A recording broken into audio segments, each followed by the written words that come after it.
America ফ্ৰান্সৰ পৰাও বড়োসকলৰ এটা ভগৱান। বৰ্তমান মই আছোঁ ওদালগুৰি জিলাৰ বাথৌ হিৰিম্বা মন্দিৰত আৰু বাহিৰৰ পৰা আপোনালোকক অকণমান পৰিৱেশটো দেখাব চেষ্টা কৰিছোঁ আৰু অকণমান ভিতৰলৈ যাম। ভিতৰত গৈও আপোনালোকক তাৰ পৰিৱেশটো দেখাবলৈ চেষ্টা কৰিম। 5খন জিলা আছে BTADত আমি জানো, তাৰ ভিতৰত ওদালগুৰি অন্যতম আৰু ওদালগুৰি জিলাতে আচলতে এই বাথৌ হিৰিম্বা মন্দিৰ ভাগি আছে।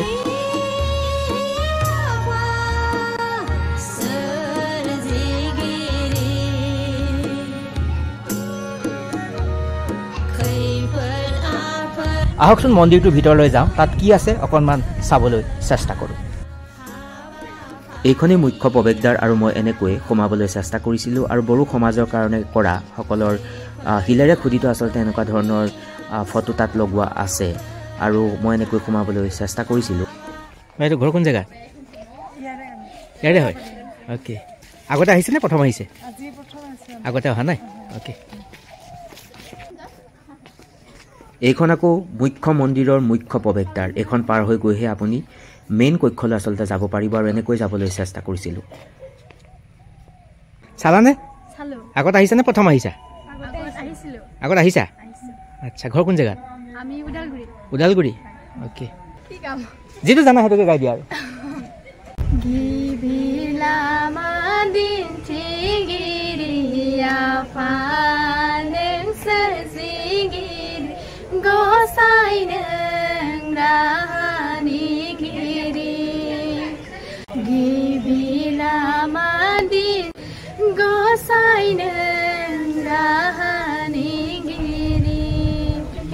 Okay, thank you so much.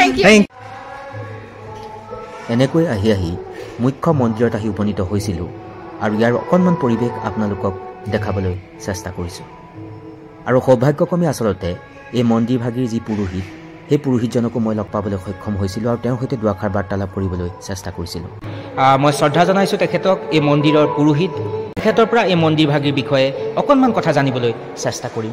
আপোনাক শ্ৰদ্ধা জনাইছোঁ আৰু মই প্ৰথমে আপোনাৰ পৰা জানিব বিচাৰিম যে এই মন্দিৰ ভাগিৰ বিষয়ে কেনেকৈ স্থাপন কৰা হ'ল আৰু ইয়াৰ আলমত কি কথা আছে বা মানুহৰ কেনেকুৱা ধৰণৰ সমাগম হয়, সেই বিষয়ে আপুনি কি ক'ব?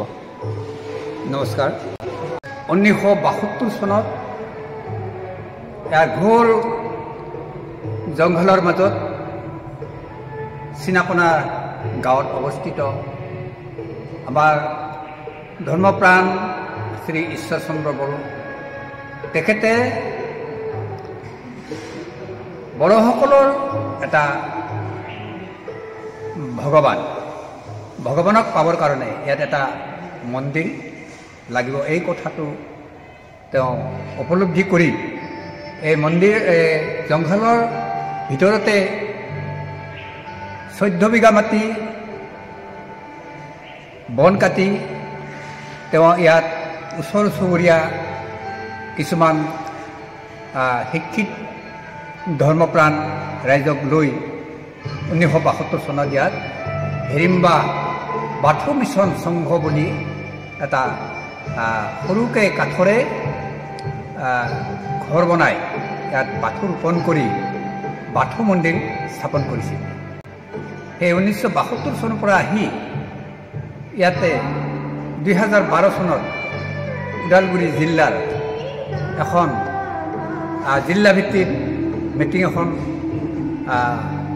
হৈছিলে। সেই মিটিংখনত এই মন্দিৰখন যে পুৰণা মন্দিৰটো ভাঙি নতুন এটা ৰূপ দিয়াৰ এটা প্ৰচেষ্টা চলাই এই মন্দিৰ পৰিচালনা কমিটিক সভাপতিৰ দায়িত্ব দিয়া হয়। BTCৰ প্ৰথম EM ছাৰ তেখেত লমচুৰ বেমাৰী, তেখেতে সভাপতিৰ দায়িত্ব লৈ নিজৰ আপ্ৰাণ চেষ্টাৰ মাজেৰে 2013 চনত এই মন্দিৰখন প্ৰথম আৰম্ভ কৰে। হয় নেকি? বহুত মানুহ আহে তাৰমানে? এনে মানুহতো আমাৰ ইয়াতে 300-400জন দৰ্শকে ইয়াতে মানে সদায় ডেইলি মানে দৰ্শন কৰা হয়।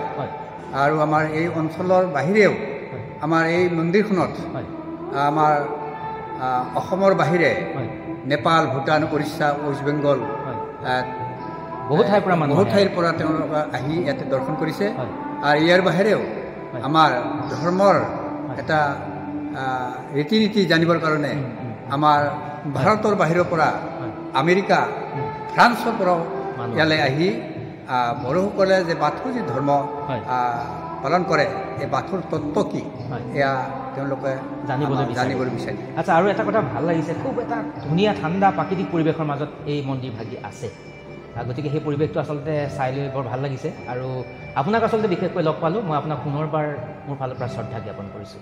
ধন্যবাদ। ওদালগুৰি জিলাৰ সদৰ ওদালগুৰিত এই বাথৌ হিড়িম্বা মন্দিৰ আছে আৰু আপোনালোকক সামগ্ৰিকভাৱে তাৰ পৰিৱেশটো অকণমান দেখাবলৈ চেষ্টা কৰিছোঁ। বহু মানুহৰ আচলতে ইয়াত সমাগম হয়, যিসকল ব্যক্তি ইয়ালৈ আহে, এই যি স্থান, এই বিশেষ স্থানটো চাবলৈ আহে। আৰু যদি কমিউনিটি দিশৰ পৰা ক'বলৈ যোৱা যাব, ইয়াত আচলতে বড়ো যি আমাৰ জনগোষ্ঠী, তাৰ লগতে ৰাভা, লগতে চাওতাল যি জনগোষ্ঠীৰ মানুহ আচলতে ইয়াত থাকে। গতিকে সামগ্ৰিকভাৱে আপোনালোকক অকণমান পৰিৱেশটো দেখাবলৈ চেষ্টা কৰিম আৰু অলপ আগলৈ আগবাঢ়ি যাম। এনেকৈ এটা অতি সুন্দৰ পৰিৱেশ বুলি ক'লে ভুল নহ'ব। আপোনালোকে চাওক, এনেকৈ ষ্টুডেণ্টবিলাকো আহিছে ইয়াত, দেখিছে ইয়াতে ছাত্ৰ ছাত্ৰীসকলো আহিছে। তোমালোকে পঢ়ি আছা নেকি? আচ্ছা, চাবলৈ আহিছা? অ'কে। এনেধৰণেৰে বহু মানুহ আচলতে আহিছে। আৰু বাহিৰৰ পৰা মই মন্দিৰৰ অকণমান দৃশ্য ধৰি ৰাখিবলৈ চেষ্টা কৰিছিলোঁ আৰু এনেকৈয়ে। আৰু এই আচলতে মন্দিৰ ভাগিৰ মুখ্য যি অংশ বুলি ক'লে ভুল নহ'ব।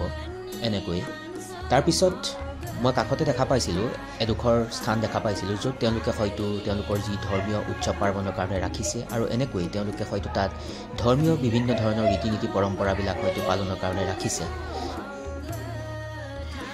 তাৰপাছত বাহিৰলৈ যেতিয়া ওলাই গৈছিলোঁ, বাহিৰত ওলাই যাওঁতেও এনেকুৱা ধৰণৰ কিছুমান বিশেষ ব্যক্তি আচলতে শিলেৰে খোদিত অৱস্থাত এনেকৈ ৰাখিছে।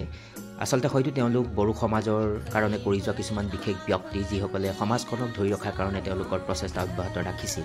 এনেকৈ তেওঁলোকৰ যি শিলৰ খোদিত কিছুমান ছবি এনেকৈ বাহিৰত ধৰি ৰাখিছে। এনেকৈ আপোনালোকক সামগ্ৰিকভাৱে এই বাথৌ হিড়িম্বা মন্দিৰৰ চৌপাশটো দেখাবলৈ চেষ্টা কৰিলোঁ। আৰু আচলতে এটা খুব সুন্দৰ পৰিৱেশ, কাৰণ এটা চিৰসেউজীয়া পৰিৱেশৰ মাজত এই মন্দিৰ ভাগি আছে আৰু আধ্যাত্মিক দিশৰ পৰা বহু উচ্চ স্থানত অৱস্থিত বুলি ক'লেও ভুল নহ'ব। আৰু সেই হেতুকে বিভিন্ন প্ৰান্তৰ পৰা মানুহ ইয়াত ভিৰ কৰেহি, আচলতে এপাক চাবলৈ আহে আৰু এগছি বন্তি জ্বলাবলৈ আহে, আচলতে মনৰ আশা পূৰণৰ কাৰণে। আৰু আপোনালোকে যদি কেনেবাকৈ ওদালগুৰি আহে, বিটিয়াদিৰ ওদালগুৰিলৈ আহিব, তেতিয়া নিশ্চয়কৈ এই মন্দিৰ ভাগিলৈ আহিব, যাৰ নামে হৈছে বাথৌ হিড়িম্বা। আৰু বড়োসকলৰ আচলতে এটা প্ৰধান মন্দিৰ বুলি ক'লেও ভুল নহ'ব। আৰু বড়ো যি আমাৰ জনগোষ্ঠীয় লোকসকলে ইয়াত আচলতে আৰাধনা কৰে, তেওঁলোকৰ মনৰ কিছুমান বিশ্বাস আছে, লোকবিশ্বাস আছে কিছুমান আচলতে। আৰু সেই আধাৰতে মন্দিৰ ভাগি হয়তো গঠন হৈছে বা ষ্টাব্লিছ কৰা হৈছে, স্থাপন কৰা হৈছিল। আৰু আপোনালোকে কল্পনাই কৰিব নোৱাৰিব, ইয়াৰ যেতিয়া আপুনি যিখন মুখ্য দুৱাৰ, এইখন মুখ্য দুৱাৰ, এই দুৱাৰৰ পৰা যেতিয়া আপুনি ভিতৰলৈ আহিব, যি নান্দনিক পৰিৱেশ, আচলতে এটা চিৰসেউজীয়া এটা নান্দনিক পৰিৱেশ, এই পৰিৱেশৰ যি মাদকতা, আপোনালোকে সেই মাদকতা উপভোগ কৰিবলৈ পাব যদি আপুনি ওদালগুৰি আহে। আৰু কেতিয়াও মিছ নকৰিব আৰু এই বাথৌ হিড়িম্বা মন্দিৰ এবাৰ চাবলৈ আহিব। নিশ্চয়কৈ আপুনি ইয়াৰ যি মাদকতা, সেই মাদকতা আপুনি পাবলৈ সক্ষম হ'ব আৰু আপুনি নিশ্চয়কৈ ইয়াৰ যি চৌপাশ, সেই চৌপাশটো দেখি আপুনি আনন্দিত হ'ব। এইখিনিয়ে ক'লোঁ। পুনৰবাৰ সকলোকে শ্ৰদ্ধা জনাইছোঁ। সকলো ভালে থাকিব, তাৰ কামনাৰে আজি শীতানি মানতে সামৰণি মাৰিছোঁ। ধন্যবাদ।